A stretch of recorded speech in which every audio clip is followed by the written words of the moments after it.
नमस्कार दोस्तों, आप सभी का स्वागत है हमारे चैनल में। मित्रों, आज देवउठनी एकादशी का व्रत है और इस दिन भूल करके भी ना खाएं ये 5 चीजें, अन्यथा इसके परिणाम भुगतने पड़ सकते हैं और आपसे श्री हरि भगवान विष्णु भी नाराज हो सकते हैं।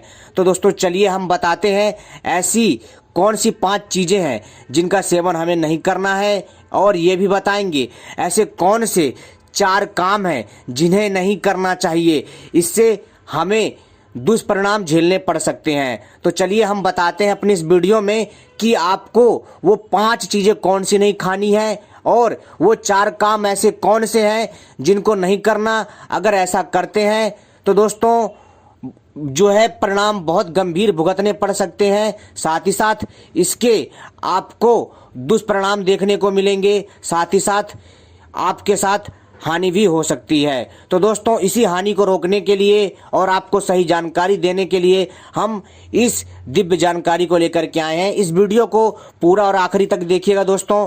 बस और बस केवल आपसे 5 से 6 मिनट चाहिए ताकि आप लोगों को सही जानकारी दे सके। मित्रों, एकादशी यानी देव प्रबोधिनी एकादशी के नाम से भी जाना जाता है। भगवान विष्णु 4 माह की योग निद्रा के बाद जागते हैं और सृष्टि का कार्यभार संभालते हैं। इसलिए इस दिन व्यक्ति को भूल करके भी यह 4 काम नहीं करने चाहिए, वरना इसके दुष्परिणाम झेलने पड़ते हैं। तो दोस्तों आइए आपको बताते हैं कि देवउठनी एकादशी के दिन क्या नहीं करना चाहिए। तो दोस्तों सबसे पहले हम आपको बताएंगे उन 4 कामों के बारे में जिसको नहीं करना चाहिए, और फिर इसके बाद हम बताएंगे उन 5 चीज़ों के बारे में जिनके सेवन करने से मित्रों बहुत ही ज़्यादा गंभीर परिणाम भुगतने पड़ सकते हैं। उन परिणामों के बारे में भी बताएंगे, लेकिन सबसे पहले इन 4 कामों के बारे में बताते हैं जिनको नहीं करना है। देवउठनी एकादशी, जिसे देव प्रबोधिनी एकादशी के नाम से भी जाना जाता है। देवउठनी एकादशी हर साल कार्तिक मास के शुक्ल पक्ष की एकादशी तिथि को मनाई जाती है, जो इस बार 4 नवंबर को है, लेकिन इसका जो समय है 5 नवंबर तक मान्य है। देवउठनी एकादशी के दिन भगवान विष्णु 4 महीने सावन, भादो, अश्वनी और कार्तिक मास योग निद्रा के बाद जागते हैं और धरती का कार्यभार संभालते हैं। और देवसैनी एकादशी से जुड़े कुछ नियम भी हैं जिनका पालन करना बहुत जरूरी है। कहा जाता है कि यदि कोई इन नियमों का पालन नहीं करता है तो उसे यम का प्रकोप झेलना पड़ता है, यानी उसे यमराज जी दंड देते हैं। तो दोस्तों अब आपको हम अन्य जानकारी भी थोड़ी देते हैं। देवउठनी एकादशी के दिन भगवान विष्णु निद्रा से जागते हैं, इसके बाद से ही सारे मांगलिक कार्य की शुरुआत होती है। ऐसा कहा जाता है कि इस दिन दोपहर के समय व्यक्ति को सोना नहीं चाहिए। शास्त्रों के अनुसार दिन के समय में आपको भगवान विष्णु की भक्ति करनी चाहिए। ऐसा करने से माँ लक्ष्मी प्रसन्न होती हैं और आपके जन्मों की गरीबी दूर करती हैं। साथ ही साथ दोस्तों आपको इसका पुण्य मिलता है। शास्त्रों में बताया गया है कि दोस्तों वह कौन सी 5 चीज़ें हैं जिनका हमें सेवन नहीं करना है। तो दोस्तों वो 5 चीज़ें इस प्रकार से हैं जिसका हमें देवउठनी एकादशी के दिन जो है सेवन नहीं करना है, इनसे बचना है। पहला है दोस्तों चावल। जी हाँ दोस्तों, चावल या चावल से बनी चीज़ों का सेवन नहीं करना है, और अगर कोई ऐसा करता है तो दोस्तों उसको जो है अगले जन्म में रेंगने वाला प्राणी का जन्म मिलता है। इसके अलावा इस दिन मांस का सेवन नहीं करना चाहिए, प्याज का सेवन नहीं करना चाहिए, लहसुन का सेवन नहीं करना चाहिए, और जो है शराब का सेवन नहीं करना चाहिए।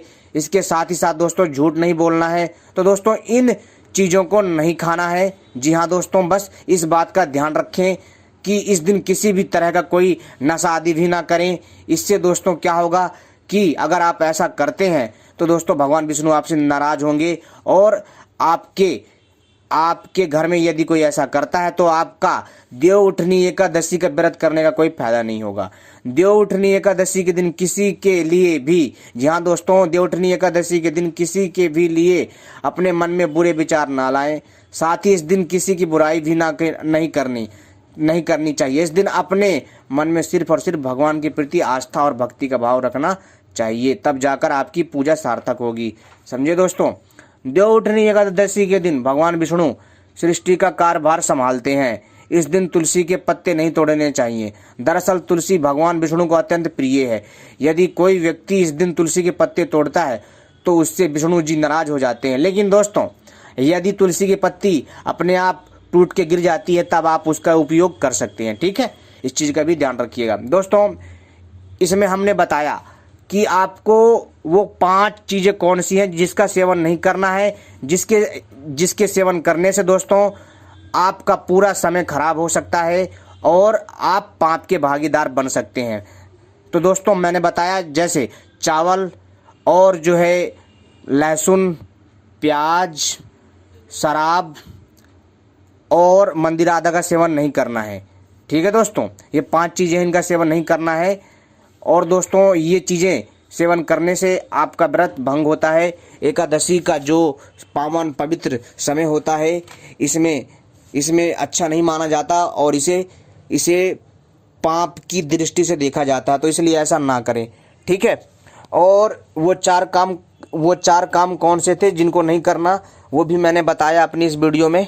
और इन सब बातों का ध्यान रखिए दोस्तों, और आपसे श्री भारी विष्णु जरूर प्रसन्न होंगे यदि आप इन सब बातों का ध्यान रखते हैं तो। ठीक है दोस्तों, बहुत सारे लोग हैं जो गलतियां करते हैं कि इस दिन जो है वो लोग जानते हुए भी कि देवउठनी एकादशी का व्रत है और वो समय चल रहा है, फिर भी वो लोग जो है घर में मीट बना लेते हैं, लहसुन प्याज का प्रयोग करते हैं, शराब पीते हैं। इसके साथ साथ दोस्तों तरह तरह के नशीले पदार्थ और जो है अप्राकृतिक तत्वों का सेवन करते हैं, जिसके कारण उनके घर में सदैव एक तरह का नकारात्मक वातावरण बना रहता है और किसी न किसी बहाने से पैसा खर्च होता रहता है। और तो और उनके जीवन में कई प्रकार की समस्याएं आ जाती हैं, प्रत्यक्ष और अप्रत्यक्ष रूप से, जिसके बारे में हमें लगता है कि ये सामान्य घटना है, लेकिन ऐसा कुछ नहीं है। ये दोस्तों हमारे कर्मों का ही फल है जो कि हमें समय समय पर भोगना पड़ता है। इसलिए ऐसा कोई कुकृत्य ना करें जिसकी वजह से जो देवउठनी एकादशी जैसा पावन पवित्र पर्व है ये दूषित हो। इसको दूषित ना करें, एकदम सौम्य स्वभाव के साथ मनाइए और सात्विक भोजन करिए। और इसमें क्या खाना चाहिए आपको ये भी बता देते हैं। इसमें दोस्तों आपको जो फलाहार करना है, जैसे आप जो है गन्ने का सेवन करिए, केले का सेवन कर लीजिए, सेब का सेवन कर लीजिए, गाजर खा लीजिए या उबली हुई शकरकंदी खा लीजिए। ठीक है दोस्तों, ये चीज़ें खा सकते हैं। या फिर दोस्तों आप जो है साबूदाना की खीर बना के खा सकते हैं, ऐसा कर सकते हैं। ठीक है, यानी व्रत काल में आप ऐसा कर सकते हैं, प्रसाद के रूप में सेवन कर सकते हैं, इससे कोई भी दिक्कत नहीं होगी। और दोस्तों आपको पता है कि इस दिन जो है पशु पक्षी भी व्रत रखते हैं और वो लोग जो है मतलब ना पूरे टाइम तक कुछ भी सेवन नहीं करते हैं। इस चीज़ का आपको ध्यान रखना। जब पशु पक्षियों में इतना प्रेम है ईश्वर के लिए, तो आपके दिल में भी प्रेम होना चाहिए इतना। ठीक है, तो दोस्तों कुछ चीज़ें ऐसी होती हैं जिसको समझना बहुत ज़रूरी होता है और कई लोग समझ जाते हैं, कई लोग नहीं समझते हैं। तो उम्मीद करता हूँ छोटी सी जानकारी पसंद आई होगी। ऐसी ही जानकारी पाने के लिए हमसे जुड़े रहें। आपने वीडियो देखी, आपका बहुत बहुत धन्यवाद। आपका दिन शुभ रहे। और एक बार आप सभी को फिर से देवउठनी एकादशी की हार्दिक शुभकामनाएं। भगवान श्री हरि विष्णु और माँ लक्ष्मी की कृपा आप सभी को प्राप्त हो और आपके घर में सुख समृद्धि ऐशो आराम की प्राप्ति हो। धन्यवाद मित्रों, जय हिंद। अगली वीडियो में फिर मिलते हैं, तब तक के लिए नमस्कार। एक नई कहानी के साथ आएंगे आपके समक्ष, एक नई जानकारी के आएंगे आपके समक्ष और आपको अद्भुत और रहस्यमय जादुई जानकारी देंगे जो आपके ज्ञान में वृद्धि करेगा। तो दोस्तों तब तक के लिए हमारा प्रतीक्षा करिए। आपने वीडियो देखी, आपका दिल से आभार, धन्यवाद।